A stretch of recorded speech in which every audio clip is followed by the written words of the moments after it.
Les amis, bienvenue, nous sommes dans la merde. En fait, littéralement, ce qui nous attend là, voilà, est une pleine lune, hein, donc forcément, on est sur quelque chose d'intense. Dans quel signe déjà? Le plus intense du zodiaque. Voilà. Le Scorpion. Bienvenue à tous, merci d'ouvrir cette vidéo. On l'ouvre pas, on clique. Bienvenue en Taureau, bienvenue dans l'ère du Taureau, actuellement pour un mois. Le soleil passe par les 12 signes durant l'année, et cette fois-ci, on quitte enfin le Bélier dont on a parlé pour 3 vidéos, il me semble. Normal, il y a eu 2 nouvelles lunes et une pleine lune. Bon. Ici, nous sommes dans le Taureau, c'est pour ça que...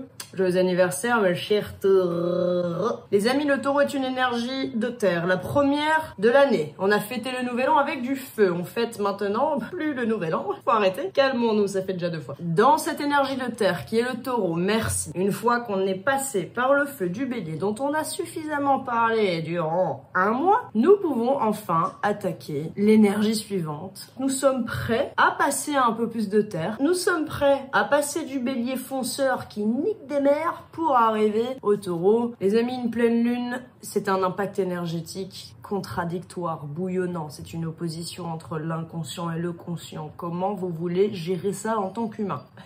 Pardon, je vous le préviens, on est tous dans la merde, hein. Les gars, c'est du Scorpion dont on parle. Je suis pas prête du tout, les frères. La pleine lune vient nous challenger. Nous sommes dans l'ère du taureau pendant un mois. Et pourtant, durant 2 jours et demi, il y aura ce double climat dû à la lune en opposition avec le soleil. On respire le taureau. Et la lune, elle fait quoi? Elle fait sa trajectoire personnelle de je bouge tous les 2 jours, je suis migrante au possible. Et je vais arriver à un moment donné en face du soleil dans le signe du Scorpion qui signifie, zodiacalement parlant, l'opposé du taureau. Qu'est-ce que ça va déclencher en nous? L'horreur. Bon, le taureau, c'est l'importance de l'ordinaire, du confort de l'ordinaire, le quotidien, l'ancrage, les habitudes, la sécurité. L'astre conscient en taureau nous implique de réfléchir à nos objectifs financiers, matériels, notre réalité en fonction de nos besoins. Hein les gars, vos besoins. Vous savez définir vos besoins? C'est l'exercice de la vie. Bon, les amis, la pensée devient concrète en taureau. Il s'agit de délaisser non pas le surplus de choses, hein, on parle d'abondance, mais dans un certain sens correct de notre personnalité. Le taureau n'est pas une énergie qui s'éparpille dans le superflu, comme le Gémeaux qui est con. Pardon. Qu'est-ce qui m'arrive? Il y a une phrase qui parle bien du taureau. J'ouvre les guillemets. Mon chez-moi m'appartient et me réconforte. Il y règne ma personnalité et je m'y sens moi-même. J'ai fermé les guillemets.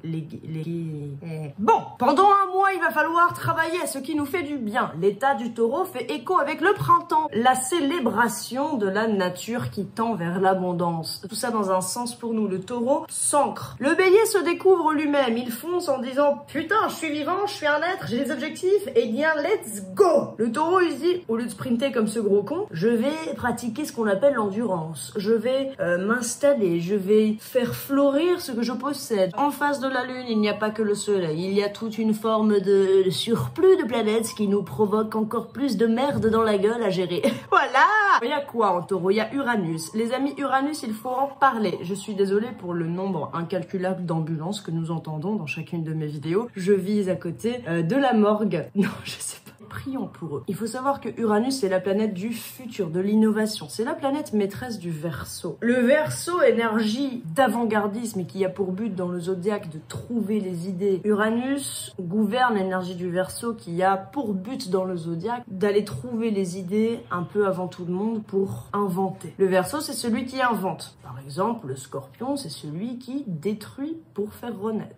La balance, c'est celle qui connecte. Le cancer, c'est celui qui réfléchit à son foyer familial, à son cocon, à son centre émotionnel et qui recherche une sécurité, qui apprend la sécurité au zodiaque. Le bélier, c'est celui qui fonce dans la découverte du soi. Le taureau, c'est celui qui s'ancre dans son chez-lui pour la première fois et qui construit sa maison. Etc.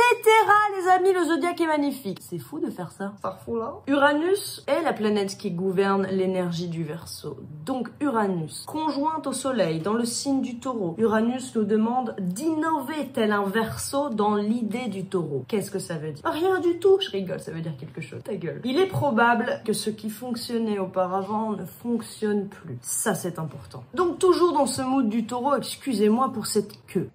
Il s'agit ici d'être enfin créatif, les amis, dans cette nouvelle ère du taureau dont je suis obligée de parler avant de poser le cadre de la pleine lune située donc en Scorpion. Bien évidemment, l'Uranus nous demande de réfléchir à notre manière de nous sentir bien avec ce qu'on possède. Je vais donc vous signifier à quel point le Scorpion vient mouvementer tout cela, sinon ce serait fort peu drôle, hein, voilà. Le Scorpion, à l'inverse du taureau, rejette toute idée d'abondance et veut aller à l'essentiel. Voilà le conflit double climat auquel nous serons confrontés lors du passage de la lune en Scorpion, c'est-à-dire pour 2 jours et demi. Le Scorpion, rejet de toute forme de superflu, aller à l'essentiel, rester authentique, refuser d'être esclave de la vie matérielle. Le Scorpion suggère l'intuition, montée énergétique très puissante. En fait, le Scorpion nous demande de changer de monde pour un mieux en permanence. C'est-à-dire que le Scorpion va révéler le potentiel caché de chacun, si pas refoulé par la tendance mélancolique et dramatique du Scorpion qui peut s'enfermer dans sa noirceur. Le Scorpion a cette capacité à sombrer totalement dans ses propres abysses. Mais si le Scorpion partage, si le Scorpion se dévoile, si le Scorpion s'exprime, si le Scorpion ramène à la terre son spirituel, si le Scorpion revient au corps,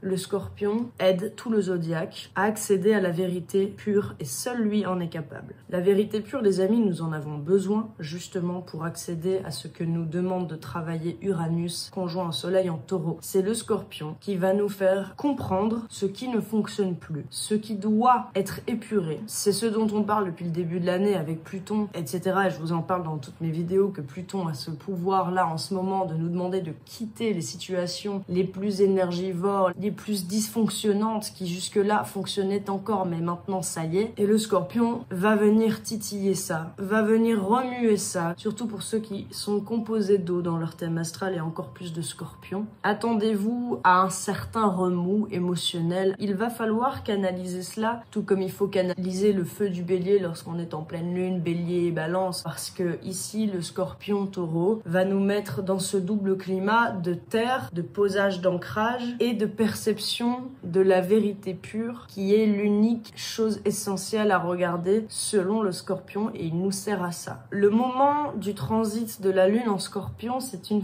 forme de fenêtre de l'univers où l'on se meurt pour renaître. Il y aura peut-être ce ton d'angoisse, cette notion d'angoisse à ne pas faire perdurer, car finalement le Scorpion est nihiliste, efface les choses pour revenir à sa source, à la source de l'être, à qui suis-je profondément et à quelles sont mes blessures, et Dieu sait que l'on a tous des blessures. Il nous les met en lumière. Est-ce que ça fait du bien? Non, et là je suis sérieuse, ça ne fait pas du bien, mais c'est la seule énergie qui en est capable. Et tout ce qui ne fait pas du bien n'est pas forcément à éviter. Il s'agit de ne plus faire perdurer des choses dans notre vie, mais de les transformer. Le Scorpion, il ne fait rien perdurer. Le Scorpion, il ne vit pas en s'ancrant. Il transforme de manière perpétuelle, quitte à radicalement effacer les choses nocives pour lui, pour se grandir de lui-même. D'accord ?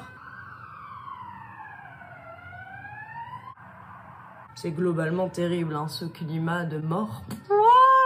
La pleine lune ici nous parle de surprise, de synchronicité, de changement, puisqu'Uranus, on vient d'en parler, vient poser ce climat. Il faut garder une certaine vigilance pour canaliser son impulsivité émotionnelle, car il y aura Mars en Cancer, qui vient de débarquer dans un signe d'eau particulièrement émotif et particulièrement combatif au niveau de la famille, au niveau du foyer, cocon, intime, émotionnel, sécurité émotionnelle. Donc le Mars ici aura une tendance à être particulièrement actif et peut-être même susceptible, comme le veut le Cancer, puisque c'est sa tendance, au niveau des relations familiales, intimes, peut-être même amoureuses, très proches. En général, on est proche de son amoureux. Hein.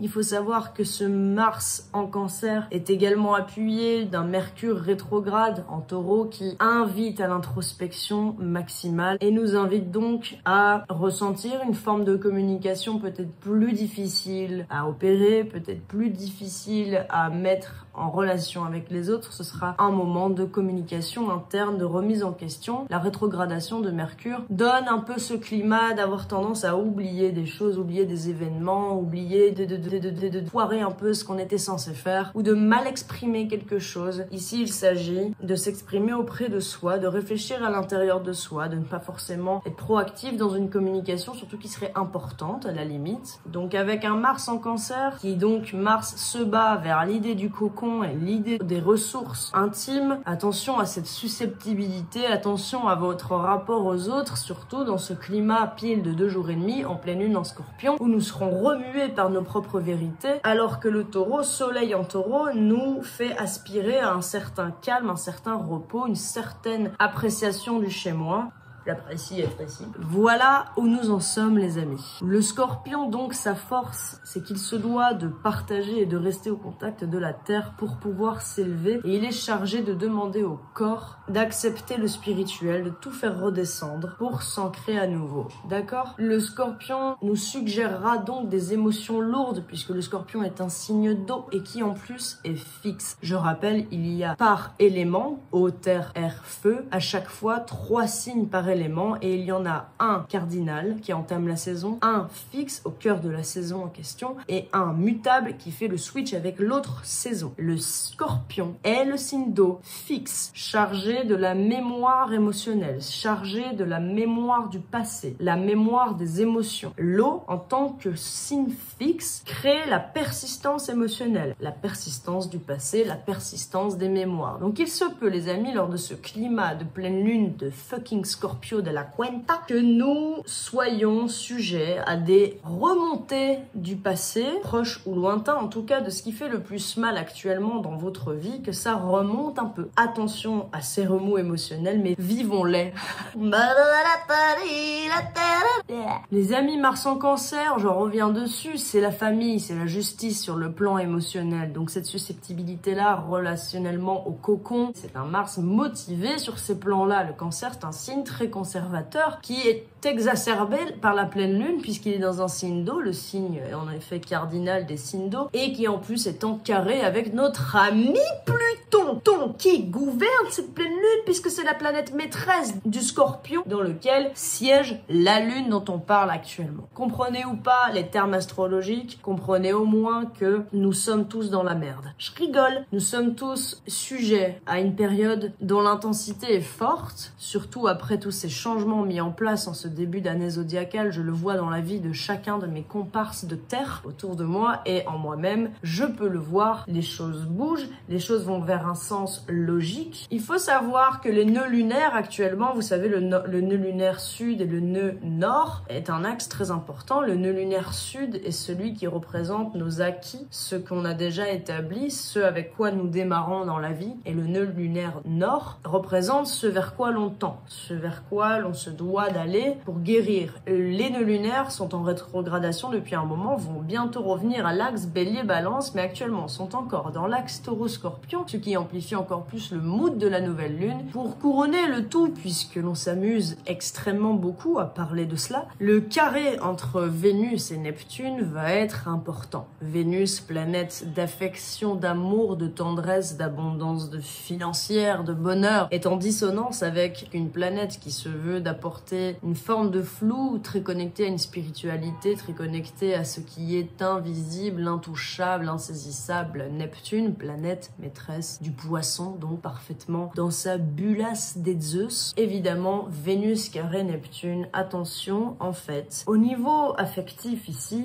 il peut y avoir ce climat où on idéalise un petit peu ce qui se passe, c'est-à-dire qu'on peut percevoir quelque chose de très beau, je parle sur le plan d'amour, et on peut percevoir quelque chose qui nous réconforterait, et en fait, il peut y avoir ce mood d'illusion, ce mood d'attention à pas trop idéaliser les choses, puisque Vénus carré à Neptune peut être teinté par une forme d'illusion. Attention à ne pas considérer les images trompeuses, c'est-à-dire qu'il faut juste rester conscient, encore une fois, grâce au Scorpion, de ce qui est vraiment nécessaire pour nous, notamment en faisant encore une fois le parallèle avec cet Uranus qui représente le changement changement dans le signe du Taureau, conjoint au Soleil en ce moment, donc très impactant. Uranus en Taureau nous demande de revoir notre manière d'aller bien, notre manière de nous porter en bonne santé, notre manière de manger, notre manière de prendre soin de nous, notre manière d'aimer qui l'on est et où l'on vit, avec ce mood du Scorpion pour la nouvelle lune qui nous dit en plus de ça, faites attention au surplus débile et concentrez-vous sur la guérison de vous-même. C'est un mood qui fait bien mal au cucu. Je pense observer une énorme cohérence entre ce Mars en Cancer qui va respirer l'eau, qui va respirer la susceptibilité au niveau des relations très coconiales, très intimes, appuyé par un Mercure qui rétrograde, donc qui invite au repli quelque part sur soi, encore plus appuyé par ce mood du Scorpion qui va avoir besoin d'un peu d'écart au niveau des autres pour se reconcentrer sur ce qui va, sur ce qui va plus, sur ce qu'il faut faire mourir à tout jamais et ce qu'il faut transformer afin que dans la terre du Taureau ne règne uniquement le sens, changé et métamorphosé par le pouvoir d'Uranus au niveau de notre foyer, de notre notion d'habitude. Je vous dirais volontiers les amis que nous arrivons de toute manière dans un mood d'introspection assez important, mais attention à ne pas trop vous isoler en ça et vous perdre dans le potentiel de la noirceur du Scorpion et de en ressortir fort et conscient de votre travail, conscient tout simplement de ce qui fait toujours mal. Il s'agit ici d'accepter des douleurs propres au passé qui sont peut-être toujours en train de teinter votre présent, mais de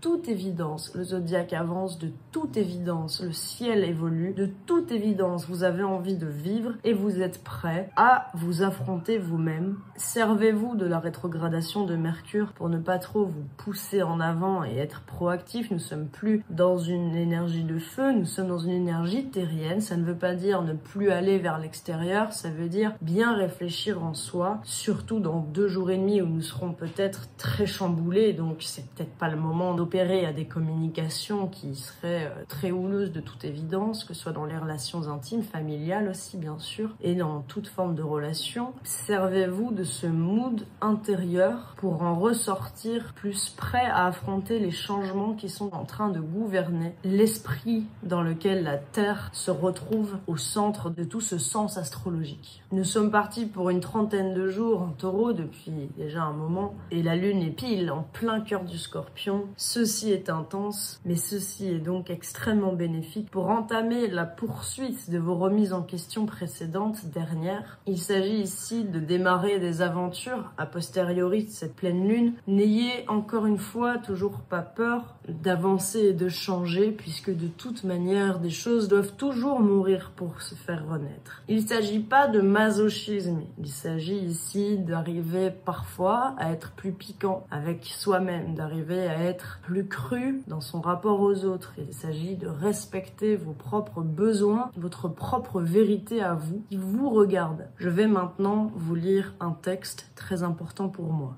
et je vous demande de le prendre comme vous l'entendez, et de pratiquer ou pas la projection qui vous concerne. Voilà ma vie. J'aimerais mes jours nouveaux sans ce passé remuant. Celui-ci demeurera à sa place quand le temps m'y aura aidé. Je m'excuse auprès d'un moi qui n'a jamais pensé ainsi. Je m'excuse de l'avoir autorisé à croire en une forme d'inconditionnel, en sa propre bonté infinie. Je dois être méchant pour me sauver, cru, pour vivre à nouveau comme je le mérite au plus profond de mon âme belle et tendre. Merci pour cette écriture, moi nouveau, moi actif, merci pour tout, et de changer ainsi. C'est pour le mieux. Le temps te guérira. Respecte les consignes et tu verras. Quelque chose de nouveau bientôt te rattrapera. Une aventure réjouissante, prenante, des rencontres, ta mission d'âme, ta lumière sèmera tant de graines que tes récoltes n'en seront qu'infiniment fructueuses au moment où tu ne t'y attendras plus. Ce que tu donnes, ce que tu entreprends maintenant, c'est tout le restant de ta vie, d'ici une année complète que tu t'en remercieras. Plus rien ne te retient, si ce n'est ta propre décision, ton choix, ton mouvement de volonté. Je m'adresse à moi, tu dois aller bien, pour toi-même et pour le reste de ce monde. Te torturer ne peut plus être un plan. On t'aide du mieux qu'on peut à cette immense trajectoire, alors saisis-la, construis en ce sens. Remercie à ce passé fini de te laisser à tout jamais. Remercie ce silence définitif, change ton monde, oublie peu à peu ta souffrance et grandis avec ta fermeté. Ta douceur en tirera profit. Dans ce texte, il y a une forme de dureté et de cruauté dont parfois nous avons besoin et c'est pour se sauver la gueule que l'on fait ça et c'est ce que le Scorpion nous invite à faire. Bien évidemment que notre mission d'âme ne sera jamais d'être insolent, d'être arrogant, d'être trash avec le monde. Mais la cruauté a une forme de sens lorsqu'elle rend justice et il s'agit de votre propre justice. C'est de ça que le Scorpion parle, c'est de ça qu'à un moment donné le Zodiaque nous parle. Nous sommes des êtres vivants, nous sommes des animaux, nous avons besoin de survivre et il est essentiel de regarder cela en face, même quand c'est douloureux, même quand il s'agit de changer un petit peu son mood de over gentillesse par exemple ou de je souris à tout le monde et je montre que tout va bien. Il y a un moment pour se respecter sacrément la gueule, les amis. Voilà, c'est merveilleux. Alors, je pense avoir été plutôt sérieuse dans cette vidéo. Je sais pas si c'est si normal que ça. Mais en tout cas, les amis, je suis extrêmement touchée par ce mood. Je me réjouis de traverser cette pleine lune, même si je sais que ça peut être douloureux, puisqu'évidemment, la mémoire du passé, ça reste un poids. Mais il s'agit là de l'épurer. C'est une occasion pour l'épurer. Plonger dans le phénomène nous permet du coup d'avoir le choix d'en ressortir la tête ou non. À vous de plonger à tout jamais ou d'en ressortir quelque part avec une inspiration délivrante qui vous amène à une prise d'oxygène des plus importantes de votre vie. Voilà ce que dit la pleine lune en Scorpion. Les amis, je vous aime éperdument puisque j'ai du Scorpion en moi, donc je suis obligée d'aimer dans l'intensité, frère. C'est bien. Encore une fois, je suis dans ma cuisine. Voilà où je vis. Super, tout le monde va savoir où j'habite. Pas du tout par les psychopathes. N'ayez pas peur du Scorpion. Enfin, si, hein, quand même, il faut avoir peur. Mais comme ça, on plonge bien droit dans le néant de la vie. Et ensuite, on en ressort comme des warriors. Les amis, j'ai confiance en nous tous. Nous sommes des humains, nous sommes des êtres qui travaillons au mieux sur nous. Je vous aime. Ciao, ciao les amis.